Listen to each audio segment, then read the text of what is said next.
Coucou les amis, j'espère que vous allez bien. Donc, je reviens dans cette vidéo pour vous parler du saut quantique. J'ai même bien envie de vous parler d'abord de la loi de l'attraction.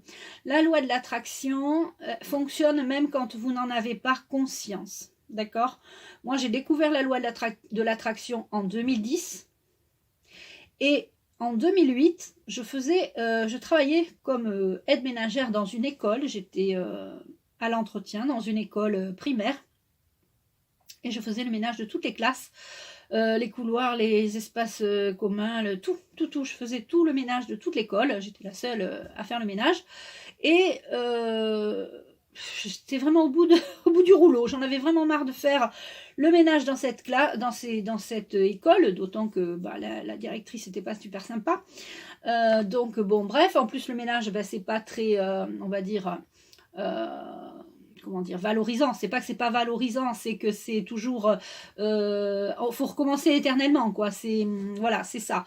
J'ai rien contre le ménage, il faut le faire, je le fais chez moi, etc. Mais il y a quand même quelque chose de un étel recommencement. Il n'y a pas de reconnaissance, voilà, de reconnaissance dans le travail du ménage. On nous applaudit pas pour nous dire ouais, super, t'as fait le ménage. Nous, on est content de nous quand on a terminé le ménage, on est vraiment content de nous. Mais c'est pas pour ça que je vous dis ça. Je vous dis ça parce que je faisais le ménage dans une école et j'étais vraiment au bout du rouleau. J'en avais vraiment marre, mais marre de ma vie, de ce travail, de ne pas avancer. Et la loi de l'attraction a fonctionné parce que déjà, on m'avait en plus plusieurs fois, on m'avait dit que je ferais des choses intéressantes, extraordinaires, machin. Bon, j'y croyais sans y croire. Mais je me disais, pendant que je transportais, parce que je traversais toute la cour avec mon petit aspirateur pour aller dans toutes les classes faire le ménage, et je me revois en train de me dire, quelque chose de mieux m'attend ailleurs, quelque chose de mieux m'attend ailleurs. Et je me répétais ça. Et quand à la fin de l'année, elle ne m'a pas renouvelé mon contrat, j'ai fait « Yes !» J'étais contente. Vous savez, c'était les fameux cesses, là, les fameux cesses où ils exploitaient des gens. Tu travaillais tu travaillais autant d'heures dans la semaine, mais tu n'étais payé que 600 ou 700 euros. Enfin, j'étais payé 720 euros. Enfin, c'était une horreur. On ne peut pas vivre avec 720 euros. Donc, je faisais plus de 25 heures par semaine. J'étais payé 700 euros. Bon, autant que je trouve un boulot où j'étais peut-être plus en heures, mais où j'étais mieux payée. Bref, j'ai pris ça parce que c'était à côté de chez moi à l'époque et que c'est vrai que c'était pratique au niveau pour les enfants. Donc, voilà.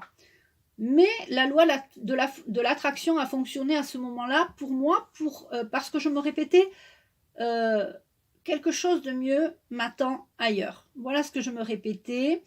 Et c'était vraiment important pour moi de savoir que quelque chose pour moi de vous le dire et que quelque chose m'attend de mieux ailleurs. Donc, moi, j'ai découvert la loi de l'attraction en 2010, et il n'y a que quelques années plus tard que je me suis dit, mais effectivement, la loi de l'attraction fonctionne, parce que, au lieu de me dire, j'ai une vie de merde, ma vie est pourrie, je fais du ménage dans une école, je me répétais, quelque chose de mieux m'attend ailleurs. Et c'est ce qui s'est passé. Alors, ça n'est pas arrivé tout de suite, parce que de 2008 à de fin 2009, 2008-2009. Et ensuite, en 2010, j'ai découvert l'aloe vera, j'ai découvert le bien-être, j'ai découvert la méditation, la loi de l'attraction, le développement personnel, etc.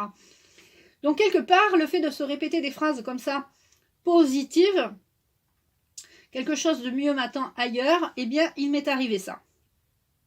Voilà, tout simplement. Et là, quelque part, ça a été mon premier saut quantique.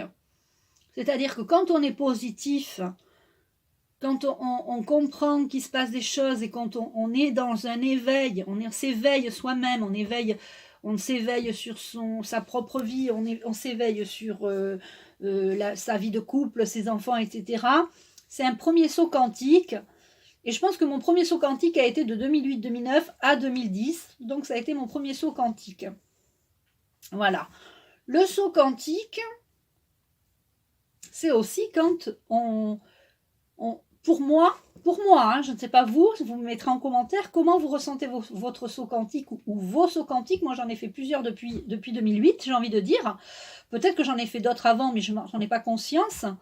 Je ne me rappelle plus. Bon, je sais qu'en 2006, c'est vrai que même avant 2008, en 2006, j'ai été très, très triste.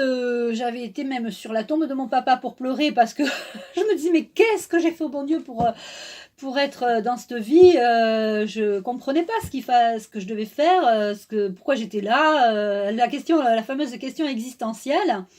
Et donc, ça, c'était peut-être déjà un premier saut quantique. Ensuite, il y a eu 2008, ensuite, il y a eu 2010. D'accord? En 2010, j'ai découvert l'aloe vera, le bien-être, etc.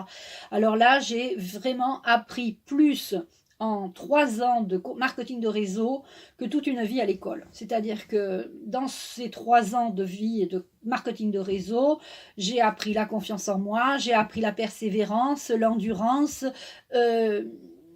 la ténacité, le bien-être, l'aide aux autres. Je ne savais pas qu'on pouvait être bien. Je vous l'ai déjà dit dans d'autres vidéos. Moi, j'étais en mal-être jusqu'en 2010. Et en 2010, j'ai découvert le bien-être. C'était quelque chose de fabuleux pour moi. C'était vraiment incroyable. Et donc, ensuite, il y a eu 2012 où il y a eu cet accident, j'en parle aussi dans mes vidéos. J'ai secouru un monsieur, il y a eu une synchronicité par rapport au décès de mon papa, donc je ne vais pas vous refaire l'histoire. Et ensuite, à partir de 2012, c'est là après que j'ai rencontré Bernard Desgroppes, donc que je suis allée voir, qui m'a dit que j'avais la capacité de me guérir moi-même, de me soigner, de soigner les autres, d'être magnétiseuse. Et d'être médium. Alors là, je me suis dit, mais qu'est-ce qu'il dit? Bon, ok. Alors, on m'avait déjà dit que je ferais des trucs incroyables, extraordinaires, machin et tout. Je me suis dit, ben c'est ça. Donc, j'y ai cru. C'est vrai, j'y ai cru. C'est peut-être ça aussi qui m'a aidé, hein, à savoir que j'avais autre chose de mieux qui m'attendait ailleurs. Hein. Cette fameuse phrase que je me répétais en me trimballant mon aspirateur, quelque chose de mieux m'attend ailleurs, eh bien, c'était peut-être ça. Mais je ne savais pas encore. Et donc, les sauts quantiques ont été, pour moi, le saut quantique, c'est quand on commence vraiment à travailler sur soi, à travailler, à prendre conscience qu'il faut pardonner et se pardonner, qu'il faut travailler la confiance en soi, qu'il faut travailler ses blessures d'âme. Alors, je voulais aider les autres, mais je ne savais pas pourquoi, et il faut vraiment trouver le pourquoi. Est-ce que c'est pour gagner de l'argent? Est-ce que non, c'était pas ça. C'était surtout, je voulais aider les autres pour aider les autres. Mais c'est pas une raison. Il faut trouver son pourquoi. Alors, quand je pose cette question aux personnes que j'ai en consultation au téléphone, ils doivent se dire, mais qu'est-ce que... pour aider les autres. Oui, mais c'est pas une raison suffisante. Souvent, quand on veut aider les autres, c'est qu'on a soi-même à s'aider. Et il faut s'aider soi-même, d'accord? Donc, quand on s'aide soi-même, eh bien, on fait de la méditation, on fait du développement personnel, on lit des bouquins, on travaille sur soi, c'est important de travailler sur soi, on se fait faire des soins énergétiques. Et puis aussi, ce qui a été aussi pour moi un grand saut quantique, ça a été les soins chamaniques. Alors là, les soins chamaniques, c'est quelque chose de qui m'a vraiment ouvert sur un monde invisible que je ne connaissais pas et que je percevais, je sentais qu'il y avait quelque chose autre ailleurs. J'ai toujours cru à la vie après la mort, j'ai toujours cru en des mondes, à des choses... Voilà, et le fait de savoir qu'il y a l'aigle royal, qu'il y a le loup, il n'y a pas longtemps j'ai eu le loup, donc c'est quelque chose d'incroyable. Ça, ce sont des sauts quantiques vraiment incroyables, mais que j'adore, incroyables mais vrais.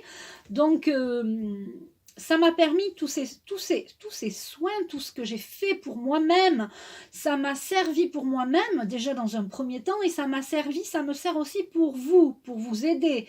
Quand je fais des soins dépression, j'utilise l'aigle royal pour vous aider à enlever cette tristesse que vous avez en vous. Cet aigle royal va travailler, va nettoyer des choses enfouies en vous. Quand je fais le soin addiction, j'envoie l'aigle royal pour enlever toutes ces... parce que les addictions viennent bien d'un mal-être. Donc, il va chercher ce mal-être. Et ensuite, il n'y a pas longtemps, j'ai eu aussi la licorne. La licorne, elle envoie de l'amour. Voilà, bon, en plus... en plus du monde chamanique, du monde invisible chamanique, de tous ces animaux totems, de toutes ces choses qui sont avec nous, hein, qui sont vraiment pas si loin de nous. Hein. C'est un monde invisible, mais très visible pour moi, de plus en plus. Et puis ensuite, ben, les archanges.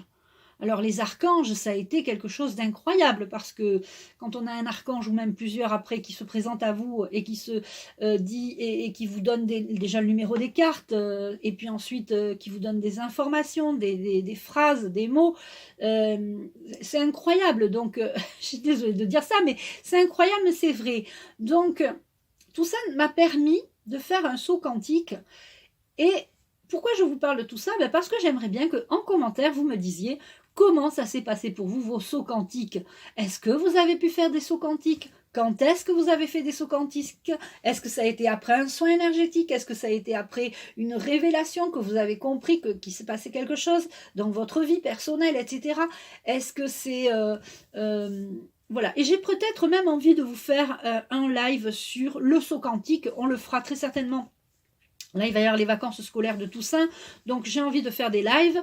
On parlera du saut quantique, j'ai vraiment envie de vous parler de ça. C'est important parce que je crois que...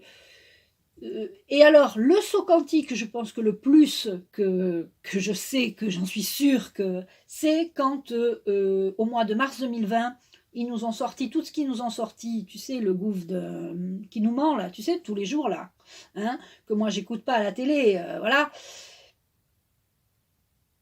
J'ai dit, mais qu'est-ce que c'est que ce truc qui nous sorte?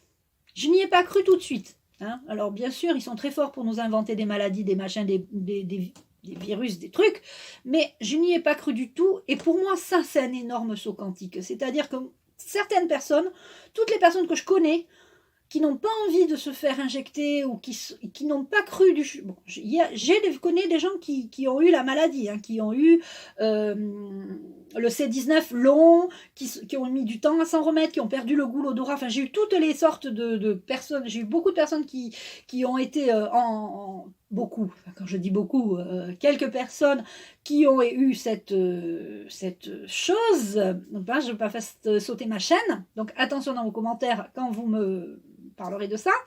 Le C19, ben, j'y ai pas cru, et j'y ai cru quand j'ai vu des gens autour de moi malades, bien sûr, parce qu'il y a vraiment une maladie qui court, c'est une grippe plus, voilà, mortelle, hein, mais comme la grippe tue, d'accord, la grippe tue, hein. Moi j'ai été travailler en maison de retraite, je sais que la grippe tue.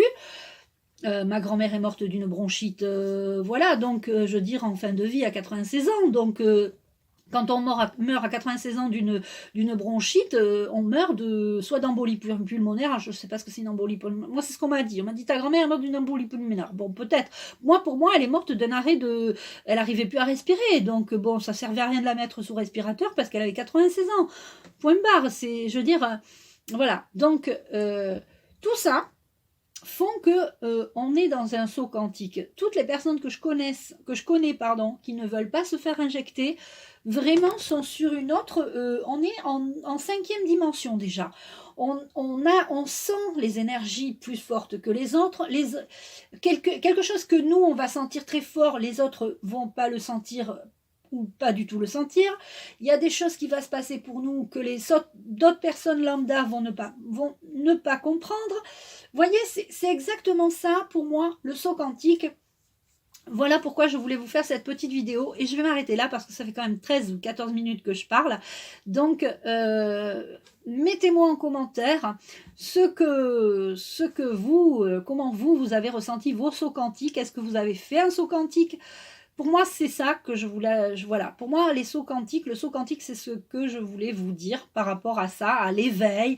On fait des bons, en fait. Il se passe des choses où on lit un livre qui vous ouvre les yeux sur des tas de choses et on se dit « Ah, mais je voyais pas la vie comme ça, en fait. Je comprends pas.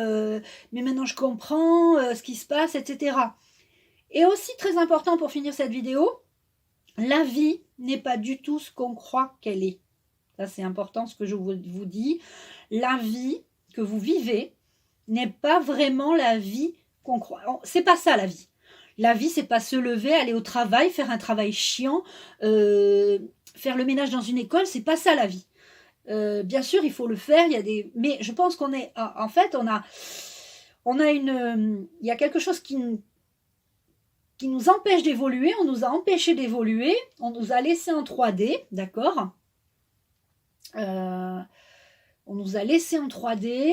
Écoutez, sous cette vidéo, je vais vous partager la vidéo qu'on m'a partagée. Et puis vous m'en direz des nouvelles, vous me direz ce que vous pensez, mais quelque part, on est des êtres, j'arrête pas de vous le dire dans les vidéos, on est des êtres hyper intelligents, puissants, on est des êtres divins, on nous a coupé de notre divinité, on nous a coupé de notre instinct, de notre intuition, de notre médiumnité, de notre capacité énergétique, on a des capacités énergétiques et quantiques, mais je vous dis même pas tout ce qu'on est capable de faire, sauf que pourquoi on le fait pas? Parce qu'on se limite. Et pourquoi on se limite? Parce qu'on nous a limités, on nous a empêchés de faire tout ça. Donc là maintenant on va retrouver notre souveraineté, on va retrouver notre... Et allez, on y va en avant. Et je ne vous dis pas le bon quantique que nous allons faire prochainement. Donc je vous embrasse, n'hésitez pas à regarder la vidéo que je vais vous mettre sous cette vidéo.